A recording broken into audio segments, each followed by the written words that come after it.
Today we are here to examine the statutory antitrust exemption granted under the 1916 Shipping Act and its impact on competition and consumers. Since the earliest day of maritime shipping, ocean carriers have entered into cooperative agreements to coordinate freight capacity and global shipping routes. This was to ensure space abroad, a vessel didn't go unused, and ships would not be arriving at the same ports at the same time. Recognizing that these cooperative agreements, known as conferences, could act to restrict or eliminate competition between rival shippers, Congress began studying the issue. What Congress concluded was that while there were certainly anti-competitive aspects of these conferences, the benefits seemed to outweigh any potential harm. In the words of the 1914 Alexander Report, quote, to terminate the existing agreements would bring about two results. The steamship lines would either engage in rate wars or, to eliminate a costly struggle, they would consolidate through common ownership. Congress's compromise came in the Shipping Act of 1916. As part of that compromise, ocean carriers could enter into collective agreements so long as those agreements were filed with and overseen by a federal regulator, which today is known as the Federal Maritime Commission, or the FMC. The industry today, however, looks very different from the one Congress confronted in 1916. And in 1998, the top 20 ocean carriers controlled approximately 50% of the world's container slot capacity. By 2018, that number had almost doubled to nearly 90%. And today, 3 global shipping alliances together control nearly all transatlantic and trans-Pacific trade. The intent behind the Shipping Act was also to advance the interests of American shippers. As one scholar had put it, both the original statute and the 1961 amendments are designed to protect and foster a strong American flag merchant marine. In other words, Congress wanted to protect American interests against discrimination by foreign shippers. Yet today, the largest ocean shipping companies are all foreign-owned and controlled. In the list of the top 20 container shipping companies by market cap, there is not a single U.S. company. The United States depends on foreign flagged vessels for 97% of its maritime trade. COSCO Shipping, one of the largest container shipping companies by market share, is owned and controlled by the Chinese Communist Party.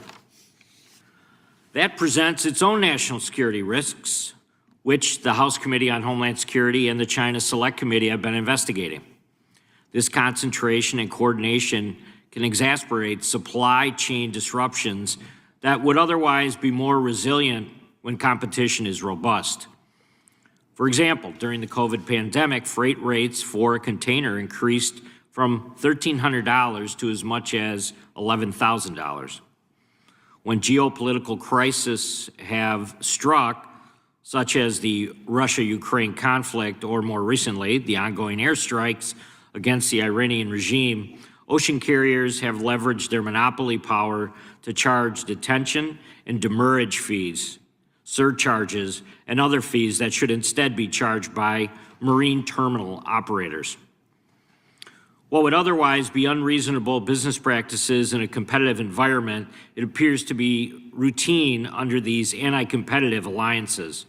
The result of the Shipping Act, as we've seen, may have unfortunately been precisely what Congress was hoping to avoid: concentration of foreign shipping companies to the detriment of American businesses and consumers. When Congress granted the antitrust exemption, it tasked the Federal Maritime Commission with subjecting these ocean carrier agreements to antitrust scrutiny. However, as one of our witnesses will explain today, the FMC has never once brought a case against the powerful ocean shipping carriers that dominate shipping markets.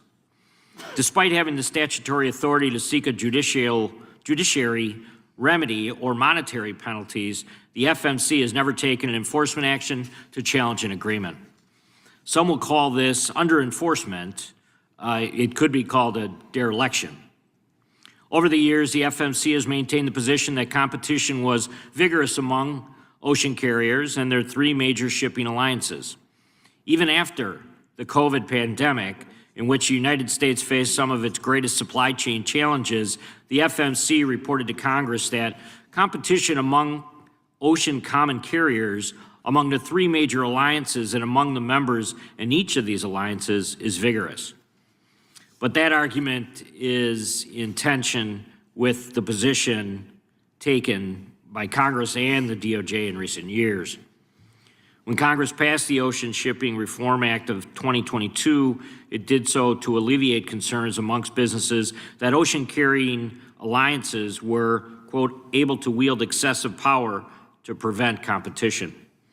Yet despite Congress giving the FMC more authority to police the carriers and the terms of their agreements, it appears the agency is still sitting on its hands. The DOJ, meanwhile, has long maintained the position that antitrust exemption for ocean shipping is no longer justified and has repeatedly submitted comments to the FMC expressing antitrust concerns over ocean carrier alliances. In 2016, for example, the DOJ submitted comments urging the FMC to oppose the proposed Ocean Alliance Agreement. In their comments, the DOJ stated that the agreement contemplates extensive cooperation amongst members and would grant the parties the ability to broadly coordinate service between routes, including the unfettered exchange of competitively sensitive information. Additionally, the DOJ stated, the increase in concentration in the trans-Pacific shipping market is presumed, likely to enhance market power under the antitrust laws. Despite this warning, the FMC authorized the Ocean Alliance in 2016 and has continued to extend the agreement most recently until March 2032. An economy based on vigorous competition protected by the antitrust laws does the best job of promoting consumer welfare and a vibrant, growing economy. Statutory antitrust exemptions are antithetical to those principles. As the Bipartisan Antitrust Modernization Commission stated, statutory exemptions from the antitrust laws undermine rather than upgrade the competitiveness and efficiency of the U.S. economy. When Congress grants immunity from antitrust scrutiny, we must do so selectively and with consumers in mind.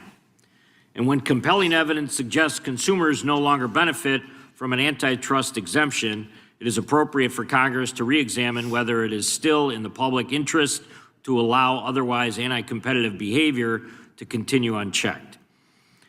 That is why we're here today, to better understand the history of the Shipping Act and whether, after nearly 100 years, it is still in the consumer's best interest.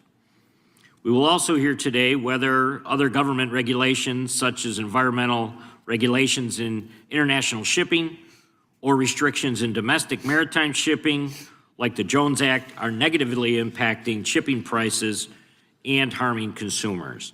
I look forward to hearing from our witnesses and hearing what they have to say.